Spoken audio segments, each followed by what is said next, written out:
सज्जनों, सबसे पहले मैं अपना आभार प्रकट करना चाहता हूं कि इतना भव्य स्वागत आपने किया मेरा, और जितने भी यहाँ पर लोगों ने आकर के अपने भावनाओं को व्यक्त किया, उन्होंने बहुत सी अच्छी अच्छी बातें कही मेरे लिए। मैं अपने आप को इस लायक नहीं समझता हूं, लेकिन उन सबको मैं अपनी ओर से अनेक अनेक धन्यवाद देता हूं।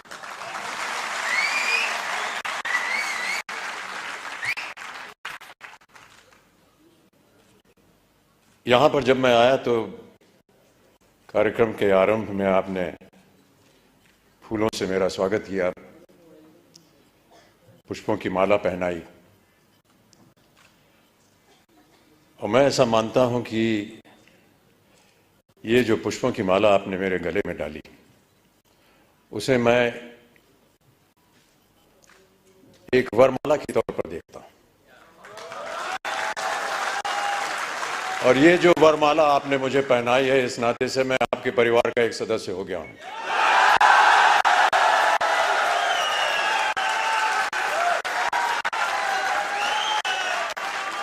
आरसीएम के परिवार अब मेरा परिवार भी है। और जितने भी वादे जिन लोगों को आज यहाँ पुरस्कृत किया गया, और जितने भी यहाँ पर सज्जन पुरुष आए हैं, जितनी भी मेहनत आप कर रहे हैं, मैं ये वादा करता हूं कि उतनी ही मेहनत मैं भी करूंगा,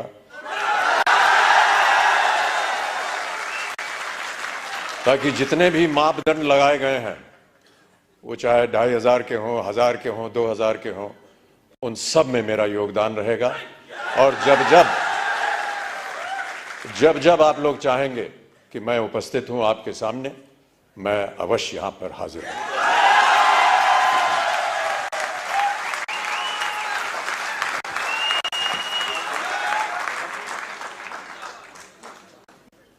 बहुत सारी भूमिका लिख करके मुझे दी गई थी यहां आने से पहले कि इन बातों को लेकर के आप बोलिएगा यहां की जनता को। वो कागज है मेरे पास, लेकिन मुझे लगता है कि वो कागज मनोज जी के लिए बनाया गया था, वहां से गायब करके मेरे पास आ गया।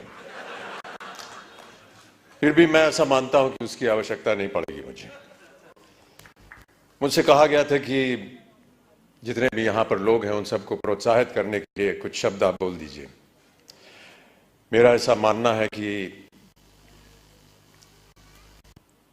किन शब्दों में आपको प्रोत्साहित करूं? सर, आप एक बार जय आरसीएम बोल दीजिए। जय आरसीएम।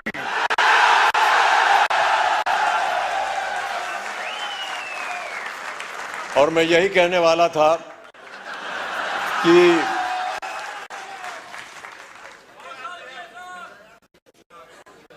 जो आपको प्रोत्साहित करने वाले हैं, वो आपके सामने यहां मौजूद हैं, त्रिलोकचंद जी। ये जीते जागते उदाहरण है इस कंपनी के, और जितने भी लोग इसके साथ संलग्न हैं। कितनी अच्छी अच्छी बातें बताई उन्होंने, संघर्ष की बात की, एक विजन की बात की। बहुत कम लोग ऐसे होते हैं विश्व में जो दूरदर्शी होते हैं, और मेरी नजर में जो लोग दूरदर्शी होते हैं, उनका सम्मान नहीं करना चाहिए, उन्हें ईश्वर जैसा मानना चाहिए। हम और आप तो शायद नहीं देख पाएंगे कि कल क्या होगा, लेकिन इनकी नजर में होता है, और वो देख पाते हैं कि आगे आने वाले दिन कैसे होने वाले हैं। तो इनको एक ईश्वर का दर्जा दिया जाता है। मैं ऐसा मानता हूं कि आप लोगों को एक ईश्वर की तरह त्रिलोकचंद जी आपके सामने मिले।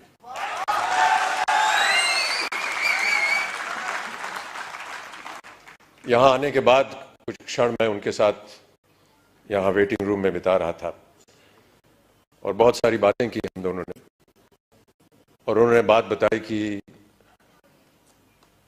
कुछ संकट हुए उनके जीवन में। तो संकट हम सबके जीवन में होता है, और बहुत अच्छी बात कही उन्होंने कहा कि जब तक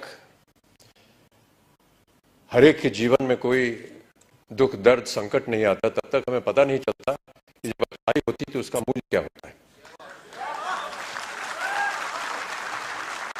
और मैं इस बात को भी मानता रहा क्योंकि मेरे जीवन में भी कई ऐसे क्षण आए जहां पर मुझे संघर्ष करना पड़ा। कई बार हताश होकर के मैं पूज्य बाबूजी से, जब वो जीवित थे, तो उनके सामने जाकर के कहता था कि बाबूजी जीवन में संघर्ष बड़ा है। तो उन्होंने बहुत अच्छी बात बताई। उन्होंने कहा कि बेटा जब तक जीवन है तब तक संघर्ष है।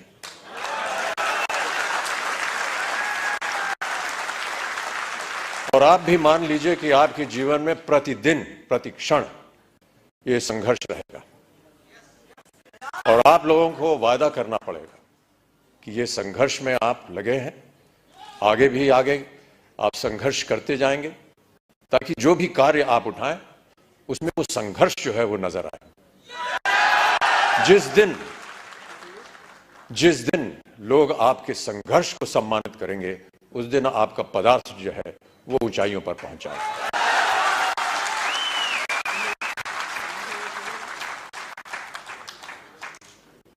माता पिता का सम्मान करना हमारी संस्कृति रही है भारत में और हम सब हमेशा उनकी बातों को याद रखते हैं। कई बार बाबूजी से पूछता था कि मेहनत करने के लिए क्या करना चाहिए। उन्होंने कहा कि काम करना चाहिए और समय से काम करना चाहिए। एक संस्कृत का श्लोक उन्होंने मुझे बताया कि सूर्योदय चास्तमय चशाइनम जहाति लक्ष्मी रवि चक्रवर्तीनम। माने ये कि सूर्य उदय होने से लेकर के और अस्त होने तक जो इंसान सोता है वो चाहे चक्रवर्ती राजा भी क्यों ना हो, उसकी धनराशि जो है वो गायब हो जाती है। तो सूर्य उदय होने से पहले आपको उठना पड़ेगा और न्यूट्री चार्ज को आगे बढ़ाना पड़ेगा।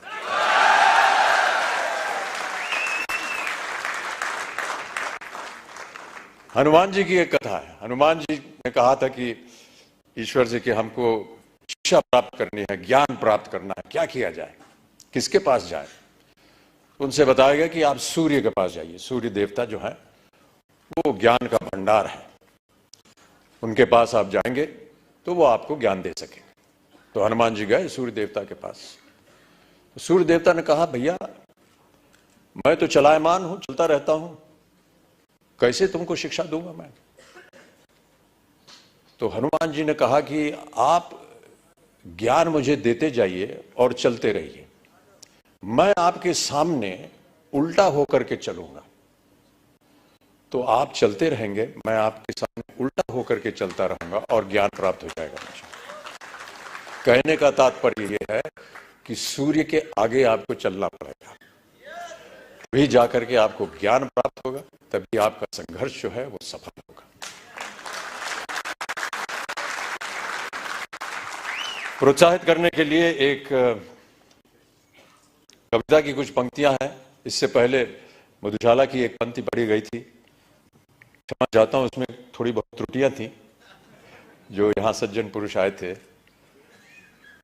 उसको मैं दोबारा एक बार सुनाना चाहूंगा आपको कि मदिरालय जाने को घर से, मदिरालय जाने को घर से चलता है पीने वाला, किस पथ से जाऊं असमंजस में है वो भोला भाला, अलग अलग पथ बदलाते सब पर मैं ये बतलाता हूं कि राह पकड़ तू एक चला जल पा जाएगा मधुशाला।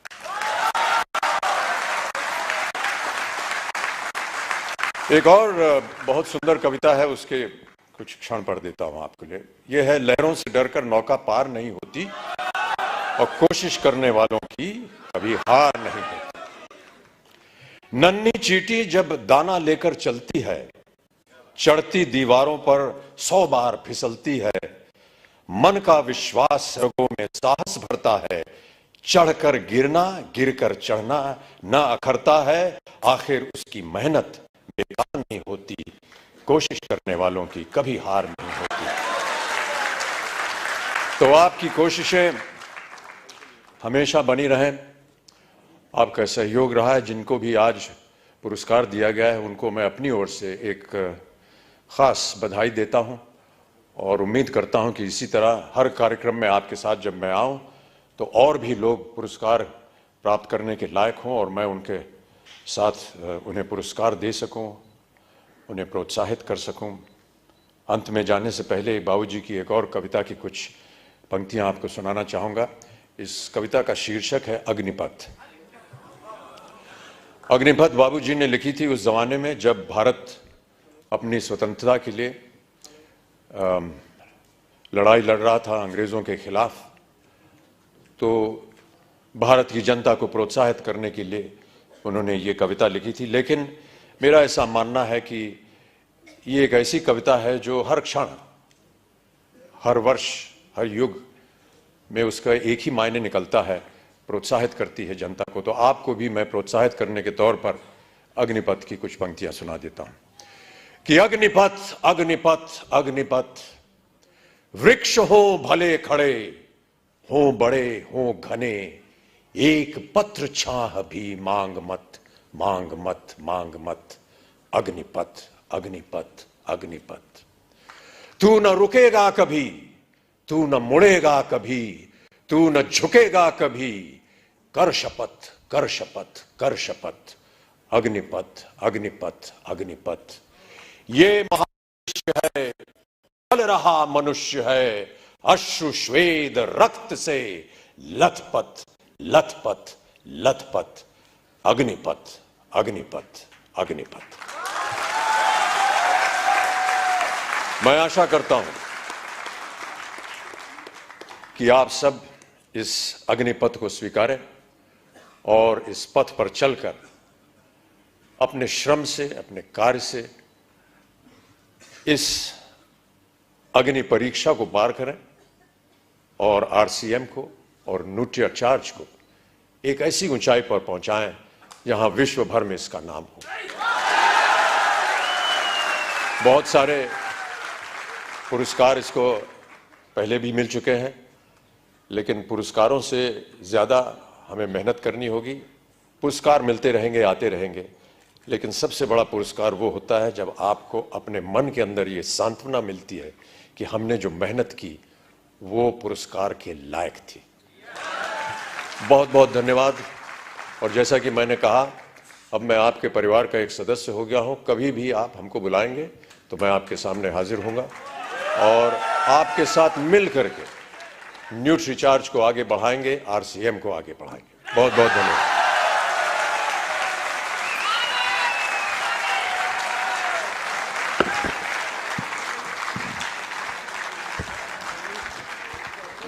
Thank you so much, sir, for those kind words and for gracing this occasion.